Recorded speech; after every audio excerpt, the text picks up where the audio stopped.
Hi, everybody. Welcome to another Houston Apartment Association Expert Exchange, where we address real questions with expert answers. My name is Morgan Taylor. I'm the editor of Abode magazine with the Houston Apartment Association, and as always, I am your monitor. And today I will also be your host. Today is Wednesday, May 19th, and we are interviewing Gregg with FIDUS Construction Services on a construction market update and trends. Before we get started, I'm going to review some housekeeping items. This series is designed to offer quick 30-minute sessions, but we will stay on as long as necessary to answer all of your questions. You may ask your questions in the Zoom chat box, and if you can't stay on for long, you can find the session on our YouTube channel, HAA TV, later today. Once we answer all the questions we curated, we will get to your questions. A reminder, we are now once a month on the third Wednesday of each month. Now for a quick disclaimer, we are not public health experts nor attorneys. This webinar is provided for general information purposes only and does not constitute legal or professional advice. No member should act on the basis of any material contained in this webinar without obtaining proper legal or professional advice specific to your situation. Please consult with your management company or your property owner to address specific issues and to form your own company guidelines. With that, let's get started. Our expert today, again, is Gregg with FIDUS Construction Services. He started his career in the apartment industry working on site. For nearly 23 years, Clark worked as a regional manager for big management companies such as the Morgan Group and Greystar. He worked for First Communities as an executive vice president and for Tarantino Properties as a vice president of operations. Today, Clark is a director of sales at FIDUS Construction Services, where he has been since 2016. As a former HAA board member, today, Clark is a proud PSC, that's Product Service Council member. His diverse background makes him an asset to any project. Thank you for joining us today, Clark. Thank you for having me. I appreciate you all having me here. Yeah. And we're going to keep expert in quotation marks. I'm just saying that. So. Oh, hush. You are the expert. So Clark is here today to educate us on the latest amenity trends, what's popular in renovations, and what may prevent us from being able to update apartment units and amenity spaces.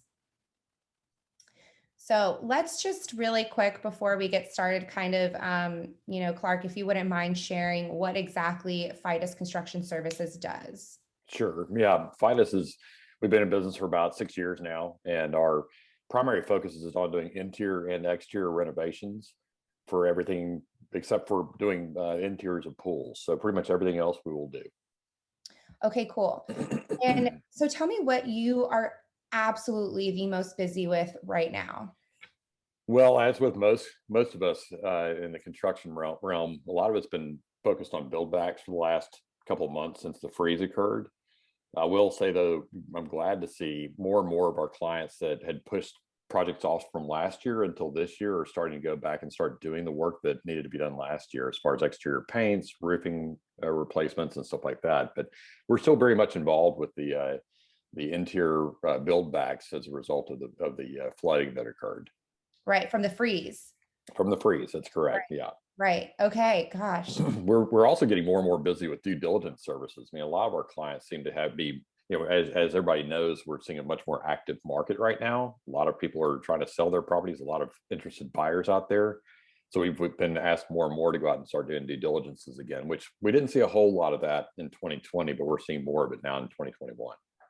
Geez, sounds like you guys are pretty busy. Pretty busy. So yeah. Is there anything preventing you from finishing flood buildbacks?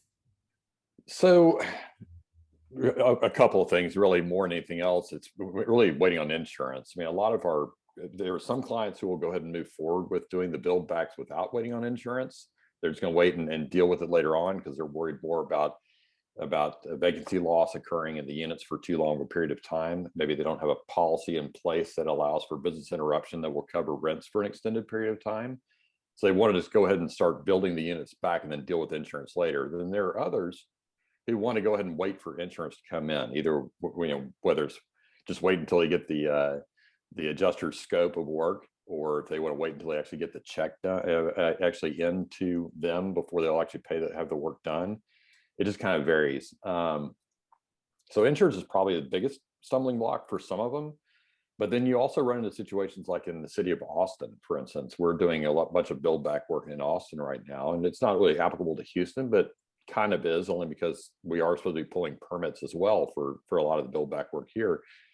But these permit offices have been inundated, and we're just doing more permit work in Austin just because we had more of a demand in Austin we did in Houston. But the permit offices have been inundated with requests for permits. It's not so much getting the permit request taken care of. That's, as far as getting the permit issued that takes the long period of time. It's the actual closing of the permit once all the work has been done that's going to be the challenge, because there are only so many inspectors in any given market that can come out and certify that a unit's ready to be put back on the market. And so that's where we're going to see some stumbling blocks there too. Oh, goodness. Okay. Well, our property owners, as far as these buildbacks go, are property owners upgrading these down units as they go? And if so, what trends are you seeing in unit renovations? Yeah, so some of them are doing upgrades as they go, because as everybody pretty much knows that, if you file an insurance claim, typically you're going to be able to get more from the insurance company than a contractor generally will have to spend to get the work done for you. So you'll have a little bit of cushion in there to be able to enable you to go through and replace like the countertops and the cabinets and stuff like that you may not have had before. I guess a lot of it depends on what the hold strategy was for the client when they ended up buying the property. What was their capital prospectus, if you will, for the first few years of their ownership, or were they planning on doing upgrades? We are seeing quite a bit of people who are like, so if we had a fully gutted unit that, it's going to be $15,000 just to bring back to pre-claim condition, they might want to spend the extra $5,000 to do some pretty good size upgrades in the unit, such as replace the countertops. Everybody seems to be going with stone countertops, whether it's granite or quartz or whatever. So it's a good opportunity to go ahead and get those stone countertops in. Do the door fronts and drawer fronts on cabinets. If you have to replace the whole cabinet box, then it's kind of a moot point. You're going to replace the box, and then you can do whatever you want for the door and drawer fronts. Flooring's another thing. I mean, insurance is going to cover taking you back to pre-event condition, and it doesn't cost a whole lot, especially when you get a pretty healthy check from insurance for the damages you incurred. Doesn't cost a whole lot extra to go ahead and take care of doing the upgrades as you see fit. Right. So might as well take advantage of the opportunity to do some upgrades, right? Absolutely. Right. For sure. Yeah. If you've got it in your underwriting to go ahead and do it, then now's the opportune time to go ahead and do that. Makes sense. Makes total sense. Yeah. And stone is really popular on countertop. Anything quartz or granite? Yeah, I mean, you're going to see most of the Class A properties typically are going with quartz, but pretty much any type of property that's going with either a renovation or new construction even are going with at least granite. Laminates seem to be going out pretty quickly at this point, especially when you can get it at get the stone at such a comparable price. Even if it's just 2 cm granite, that still looks better than a laminate countertop. It does. Right. Right. You just put a couple of undermount sinks in there and you're good to go. You can compete with a lot of different stuff. Right. And okay, so you mentioned paint and roofing. So I think, it's pretty much headline news right now how this massive surge in lumber prices. Yeah. Lumber has tripled over the last 12 months, driving up the cost of the average new single family home. Is this impacting the apartment industry too?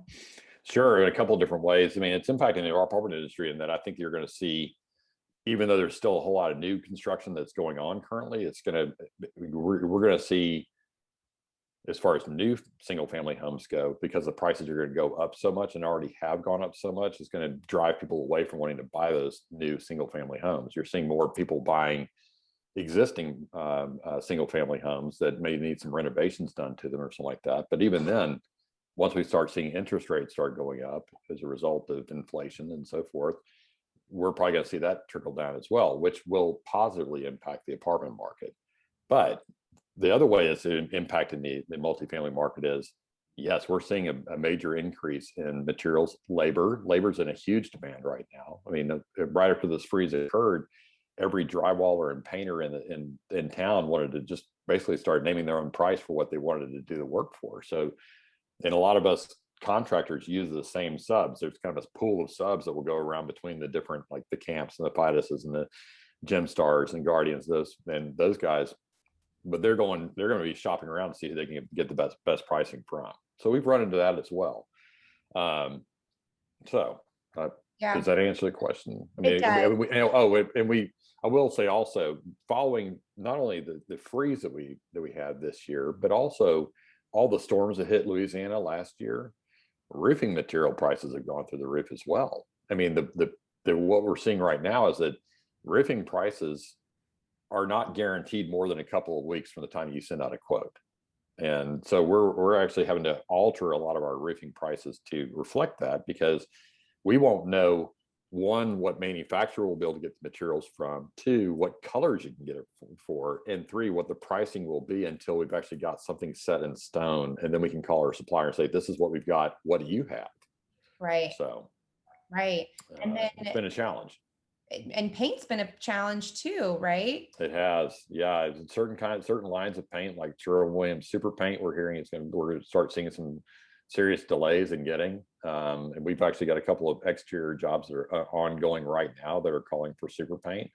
And thankfully, we've got some really good amounts of supply in on hand, so I hope we can ride through that pretty easily. But I would encourage anyone who is planning on doing any kind of an exterior renovation, at least for the next in the next couple of months, to keep that in mind, that there are going to possibly be some delays in receiving paints and lumber prices. Lumber prices are probably going to come back down, provided we don't have to get hit with a really big hurricane again anytime soon. But it might be a couple of months. So I think we're going to probably see more and more of our clients pushing their stuff maybe until June, July for a start, in the hopes that they will actually see those prices come down and the paint supply come back online. Right. Well, that's very helpful. Very helpful. Now, are older apartments renovating amenity spaces to compete with new construction apartments, or are they holding off in order to protect cash flow? What are you seeing with your clients? I mean, it varies from client to client. I do have some clients who will base everything solely on cash flow. I've got some clients who will, they may have 15 buildings on a property and that are all in dire need of a roof replacement. They won't do about 1 or 2 buildings at a time because they're trying to do everything out of cash flow and not negatively impact the dividends they're sending to their investors on a quarterly basis. But then you have others who, they may have a low class B or high class C property. They've got some new product in the area. They realize that in order for me to be competitive with that newer product that's in the area, even if that new product still is being built as a B product, they're still realizing they need to put some money into it. And what I would encourage everybody to do, from having been on the management side as well as now on the supplier side, listen to your on-site staff. The on-site staffs know what it is they need to be successful, as far as from a new prospective resident lease, as well as from a renewal perspective. They know what they are up against typically. I mean, some of them don't. We all know that, but typically they know what they need in order to be successful. And if you hamper them in some way by not providing them with the upgrades and the amenities that they feel like they need, you might be doing yourself a real disservice. But yes, they are. To answer your question, I'm sorry that was a long answer, but yes, there are upgrades being done to the older properties. Surprisingly, though, we're seeing a lot more of the upgrades being done even to the newer properties. The stuff that have been built in the past 5 to 7 years, we're seeing pretty good size upgrades going on those as well. Interesting. That's very interesting. And are you seeing some of the properties that have been built in the last couple of years, are you seeing more upgrades within units or to their amenity spaces? A little bit of both. I mean, you're seeing now on the new stuff that's coming out of the ground, you're seeing more and more apartments that do not have a dining area at all. They're really making more of an island with seating up under that island to provide for kind of a dining room table, if you will. So utilizing more of a living room space, kitchen with a big, nice, broad island in there. Cool. But as far as amenity spaces go, a lot of it's probably had to do with the past 1.5 to 2 years, with more and more people working at home from home, and especially in the past year, We just recently did a big renovation for someone that they wanted to take a very large former office space that they had had a whole bunch of dead space that really wasn't being used, and turn it into a whole bunch of little modular conference rooms for residents to use, similar to what you'd see in student housing. It's one thing I've Right. noticed at student housing is that they have these little study rooms, Yeah. and we've seen some clients doing that now too, and it seems to be pretty popular.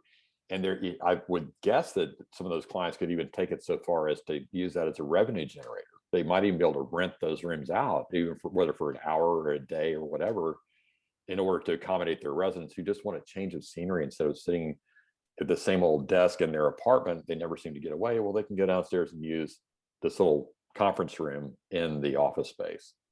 It's very fascinating, and you are 100%. I mean, I've seen newly like built apartments. I mean, within the last 6 months that are offering just what you described, office spaces that apartment renters can even rent monthly if they wanted to. So that's a really fascinating and new amenity in our market right now. And Well, I think one thing that really kind of proved this out, or this concept out, is in 2020, a lot of clients, in fact, I would venture to say 90 to 95% of those who ended up continuing leasing during COVID went virtual.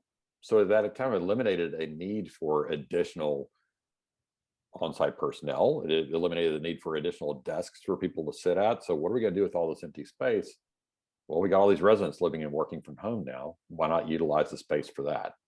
So, I mean, I think it's a really, whoever came up with it I wish I could take the credit for it, but whoever came up with it was a great idea. Yeah, I completely agree. And are you seeing COVID-19 inspired enhancements or upgrades like touchless features? Not so much yet, only because you will in the amenity spaces, but you're not going to see it so much inside the units themselves. I Right, mean, I think hand sanitizer stations are here for forever. I don't think we'll right. ever see those go away.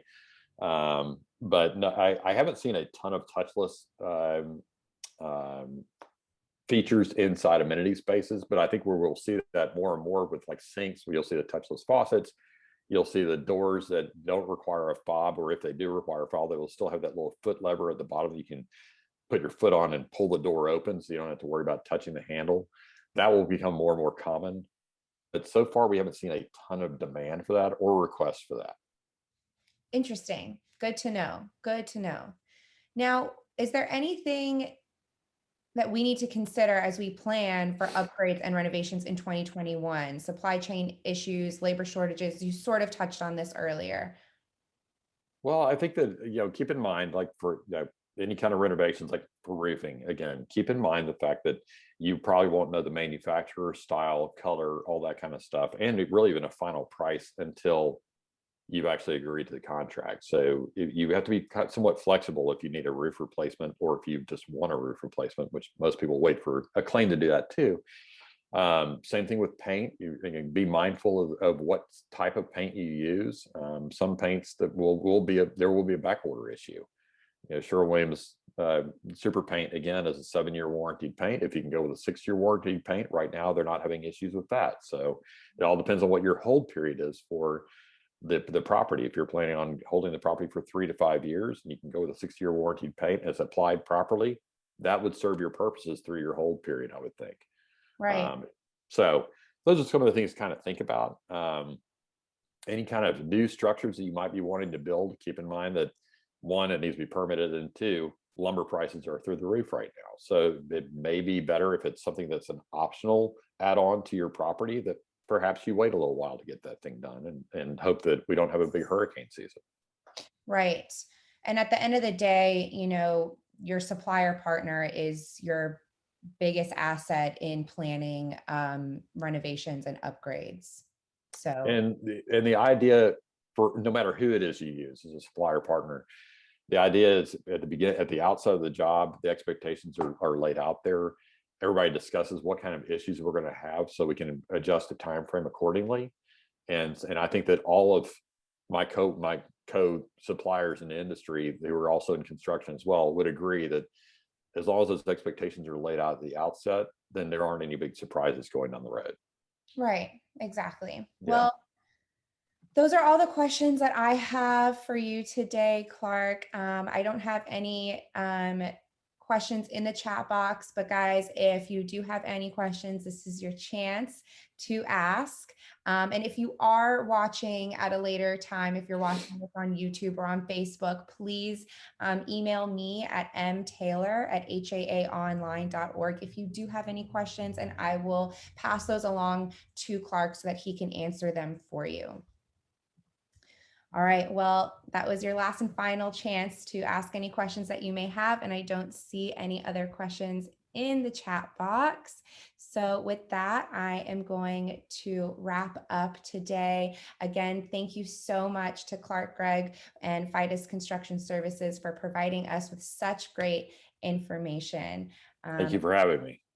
Thank you, Clark. And you can join us next time on Wednesday, June 16th, when we will interview Crestmark Construction Services. Until then, make it a great day. All right, guys. Bye.